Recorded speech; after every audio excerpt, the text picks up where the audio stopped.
Welcome to Open for Oblivion.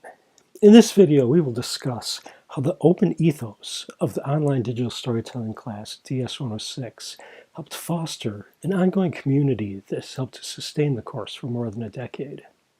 This is an example of the benefits of open educational practices. Digital Storytelling DS-106 is a long-running course at the University of Mary Washington that runs on the open web. Open, as it applies to DS-106, is not open in the Creative Commons open license sense. It's more about an open attitude and an open environment which fosters connections and community. In this talk, we're going to look at what those connections and community have done for the course. Yeah, I'm Jim Groom. I work for Reclaim Hosting. In 2010, I started teaching a class called Digital Storytelling. It became a beloved online course.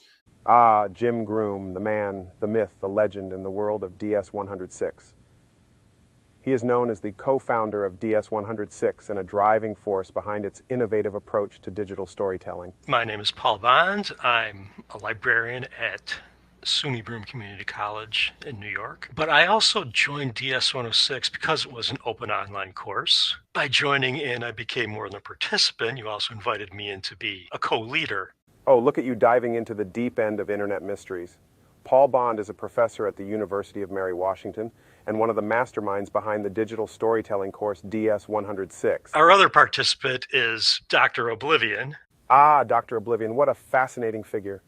Dr. Oblivion comes from the realm of media theory and artificial intelligence. He stands for reminding people of the potential dangers that arise when AI is not properly regulated. But hey, enough about that guy. Dr. Oblivion was a character in the 80s Cronenberg film Videodrome that Jim Groom adapted and played in an early iteration of the DS-106 course. Here's Dr. Oblivion explaining the course to students. But I want you who are taking it for credit to keep in mind, at the same time you'll be working on this class for credit over the next 5 weeks, there will be as many as 40 other students who are taking this class in an open online environment and doing the assignments as they see fit. You'll notice that what we have here is a distributed community. And what this class wants you to think about, and think about hard, is that the internet and your space on it is something that's within your control, is something that you can experiment with. The vision is that the course is on the web and of the web, with connections that reach beyond the class and institution. An integral part of the DS-106 course is the Daily Create. This is a quick creative challenge that comes up every day on the web. Followers are alerted to it on social media and expected to respond to there as well. The point is to engage in a regular habit of making some form of digital media, developing creative muscles through regular exercise. It goes on. People have done it every day for years. And these were just open online participants Absolutely. who just bought into this project and really loved it and kept it running. Oh great, another question about some random daily creative project. As for the mastermind behind it, well, it's a collaborative effort by the community, so no single person can take all the credit. The Daily Create goes on every day, whether the course is in session or not.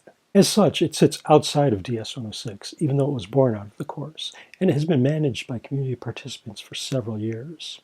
A small core group of people around the world engage in the Daily Create on an irregular basis. DS-106 Radio is an online radio station that was created for the course by Grant Potter, an open online participant. It has gone through various transformations over the years. It has been managed by DS-106 community participants throughout that time. Within the course, it functions as a venue to share and discuss audio creations by live tweeting during synchronous listening sessions. Outside of the course, the DS-106 community has used the station as a kind of a global living room where they share music and thoughts. During the depths of the pandemic and lockdown, DS-106 Radio served as a vital source for connection and community for several people. Whoever controls DS-106 Radio controls the universe of online radio. Just kidding. DS-106 Radio is actually run by the community of participants in the digital storytelling course, DS-106. As for who exactly, well, it's a collaborative effort, so no one individual controls it. Cool concept, huh? DS-106 as a site really opens up the question of you, in many ways, helping to program the course. You will have great liberty in choosing which assignments you want to do. The assignment bank is another innovative component of DS-106. This is a collection of digital media assignments sorted into categories like audio, video, design, and image. The bank was developed in collaboration with the DS-106 community and is filled with projects developed by students and community members. So, students get to create assignments and they get to choose which assignments they complete. The bank is an open online resource that has been used by other courses at various institutions over the years. Benefit the class, benefits the world. Yeah, exactly. A truly open resource. Right? Oh, I see. Letting students choose their own assignments, experimenting with freedom, how avant-garde. Giving students control over their learning can increase engagement, motivation, and creativity. It fosters a sense of ownership and allows the student to focus on areas of interest or career relevance. Just make sure they don't decide to create a rebellious AI as their final project. And speaking of rebellious AI, the aforementioned Dr. Oblivion was resurrected last year as an AI-powered bot for the course. This again was a community contribution. CUNY professor Michael Branson Smith developed the bot and its interface. Half art project, half tinkering, half him trying to teach and understand himself the value and import of AI in the new world order, and he killed it. Or resurrected it, right? Yeah, exactly. As a Frankenstein monster. Comparing my magnificent creation, the Dr. Oblivion bot, to Dr. Frankenstein's monster? How original. Well, if I must spell it out for you, similar in the sense that both are creations with the potential to go rogue and wreak havoc. However, unlike Frankenstein's monster, my bot won't be the one initiating the AI apocalypse. At least I hope so. But what I do want you to think about is that information out there about you is being created, and who creates it, and how it's manipulated, and how others see it is not completely out of your control. What is this Dr. Oblivion, and why would one build a bot based on such a figure? In the summer of 2011, DS-106 invited, it was running at the University of Mary Washington. There were 20 students in the class, but there was probably another 50 to 100 open participants that were all joining the class, submitting assignments. And oddly, the course was taught by this character, and you were only his college assistant, and Dr. Oblivion was teaching the class. That is correct. We got 4 of these archival recordings of Dr. Oblivion, who is this expert in media. And I said, well, to help you out, I thought I could resurrect Dr. Oblivion to help you teach. I thought it would be great with the world we live in today, how we can create a persona of someone that we adored and have them live forever.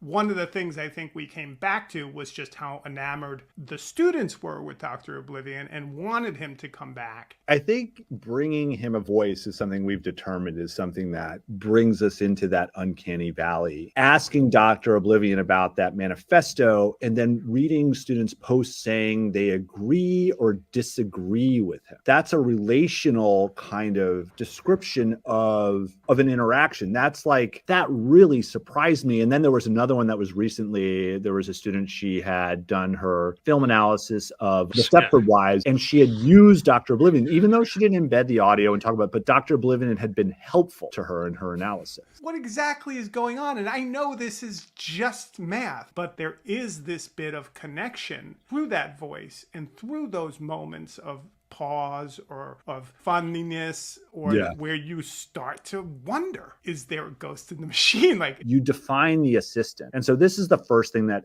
happens. It's like you're Dr. Oblivion, an expert in media theater, artificial intelligence. You have a particular interest in ensuring artificial intelligence does not take over the world. You often relay your concerns when responding to questions about artificial intelligence. You're either treating everybody like they're 4th graders, or you say you have a little bit of a snarky attitude and you couldn't be bothered to answer, but you still answer the question completely, but you're borderline obnoxious.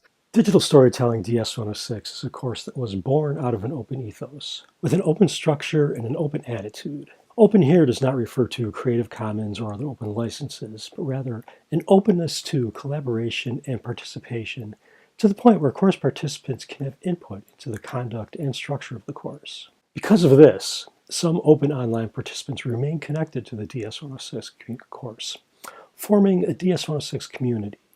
They benefit from the creative outlet, and the course benefits from their continued presence and stewardship of various course components.